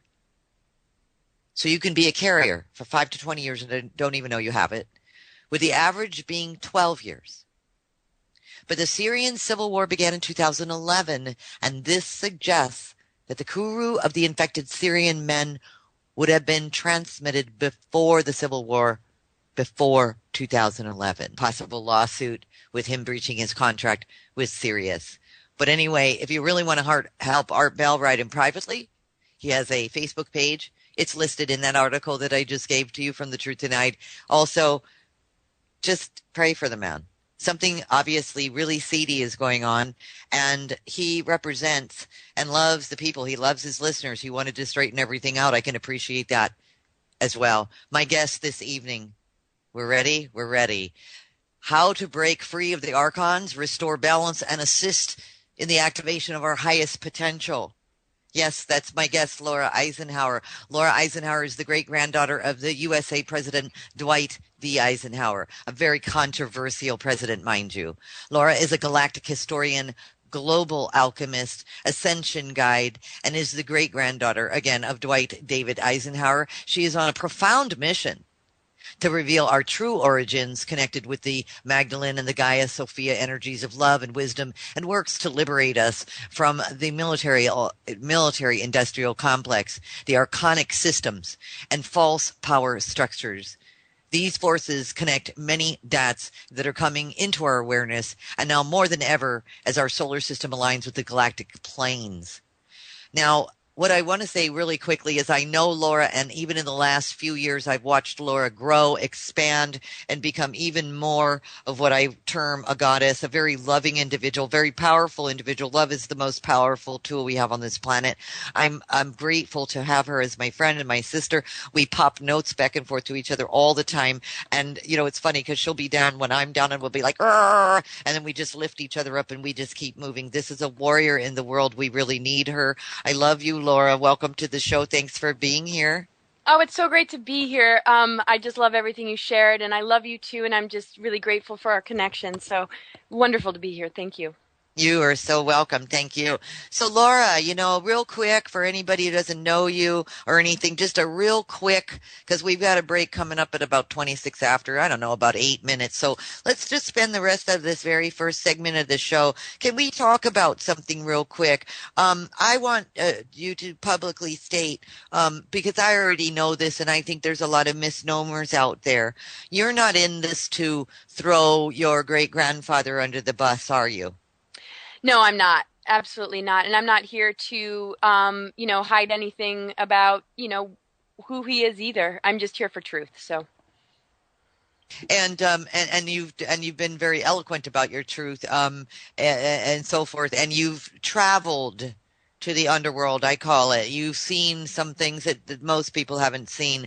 But I'd also like to convey to the public and the listeners that one thing that I do know about you is the area. Otherwise, I'd have them go out and film it. But unless you own a small plane or a helicopter, I'm not going to see any more of the sinkhole over there. But anyway, I thought I'd send that out to you. If you have any, if you live in Florida or you know of any sinkholes in Florida and you want to contact me to investigate them, write me at info@thetruthDenied.com. That's info@thetruthDenied.com. Put in the subject line, Florida sinkholes information, and I'll definitely respond to you. And last but not least, we have an update from our favorite host of all times, who started this whole shebang on the air many, many years ago in the late 80s, Art Bell. And I love Art Bell. Well, we have an update from today from Art Bell. You know, there have been like all these groups that have formed, and they're writing Sirius XM, and everybody's quitting Sirius XM, as you well know, and really fighting for him, and you need to get him back. And of course, we found out that Coast to Coast took over the spot that was Dark Matter. So even Dark Matter was Art Bell's show. So even if Art wants to come back, the spot's taken. It's creepy. It's just creepy what's going on. But anyway, Art Bell wrote to the public today, and he said, and I have a link for this, so I'll give you the link as well so you can read all the rest of the story on your own time for all of you who are fans of Art Bell. You all will never know how much I feel for you and for what you are doing in trying to support me. Art Bell starts. But I am going to ask you to stop. This will only make matters worse. Here's the bottom line. This is a job I took only because of my love for radio, not for the money. Heck, $75K is not ever going to make me rich. And if Sirius does not want me, they sure will not take me because their website is messed up. It will most likely just piss them off. That does not change the love I feel for all of you who are trying.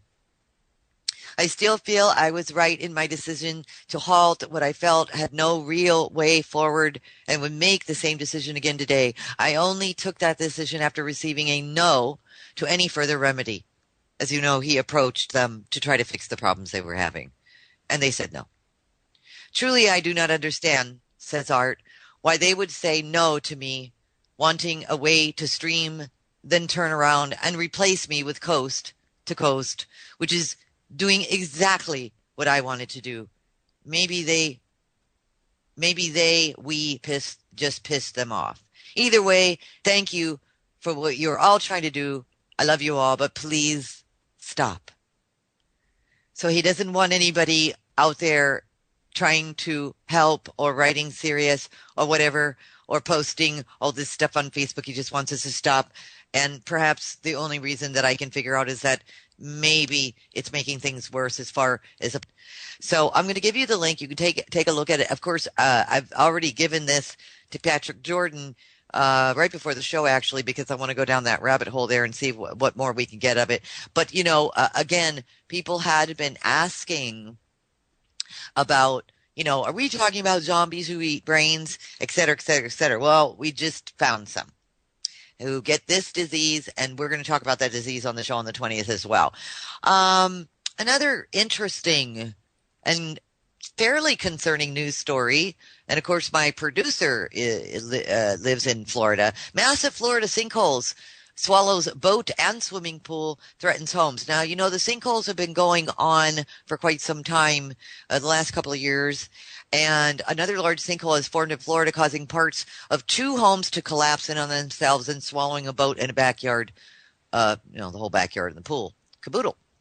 The sinkhole in Dunedin, Florida, erupted early Thursday morning, yesterday, between the 2 houses, and by noon had grown to a size of about 70 feet wide by 53 feet deep. This is interesting because it's right in a neighborhood. And all that. Can you imagine, you live in this neighborhood and you live in a house, you and your family, and all of a sudden your home starts to fall down, like into the ground. This is crazy stuff. There was apparently some work being done to try to fill in what they thought was a sinkhole beneath the house the last couple of days. And this is from the fire chief's Jeff Parks.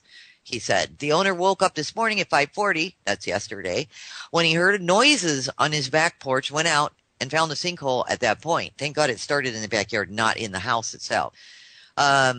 Conestoga Rovers and Associations, an engineering and environmental consulting company, confirmed it had been at the home earlier this week. Their company. A screened-in porch and a 14-foot-long boat at the home's property had collapsed into the sinkhole, and next door, the master bedroom and swimming pool had gone in. The garage at the second home was also starting to crumble by late morning. 6 houses in Dunedin, a city on central Florida's west coast, were evacuated, and power and utility lines were cut off after officials had arrived. The engineering company that was working on the house earlier in the week was also on the scene, waiting for the ground around the sinkhole to become stable enough for them to work to fill it. And I'm going to follow up on this story in the future because I have been following up with some other stories around the United States regarding sinkholes. And, they go in and they fill them up, but then they sink again. So I'm really curious as to what's going on. I have a couple of reporters out in New Orleans on this because, as you well know, there's a huge sinkhole in New Orleans, and it just keeps growing and growing and growing and growing. And they have the Army civil engineers out there, and of course the roads are all blocked off going anywhere near.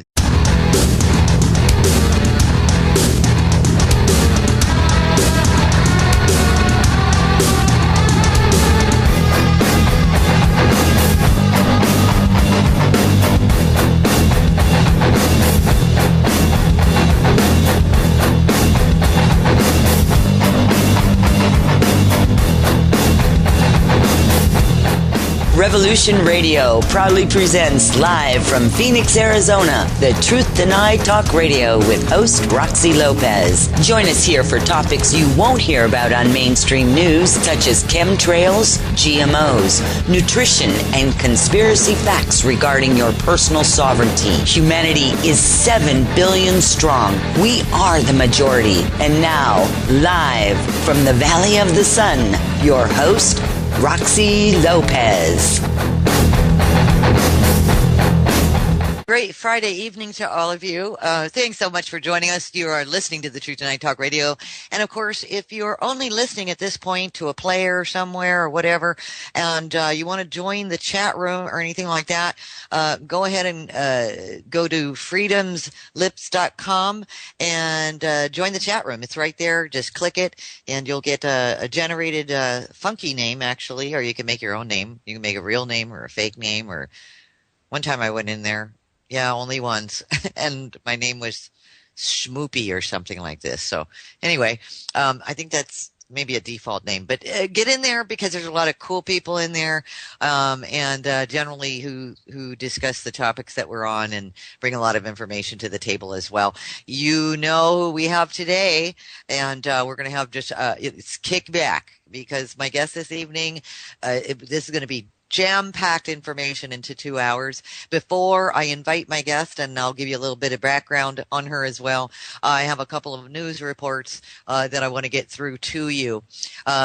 First of all, I guess some people who listen to the show, I believe it was, might have been last Friday. Yes, I've heard some feedback that some people were very, very upset that I had mentioned that Obama lied about Obamacare. So, I'm sorry. Why are you getting mad at me? He's the one that lied. I didn't lie about anything. He lied. He said you could keep your plan. You can keep your doctor. It's all over mainstream news. I didn't make this up, And the 20 guys that built the alternative website, that website is up and running. It's still up and running, and people are getting their health care through the alternative website. That's not the government website. And by the way, the government's up to $623 million on the website that they built for the, insurance plans and so forth for the new health plans. And it still doesn't work. So I don't know what to tell you. Don't get mad at me. Please don't get mad at me just because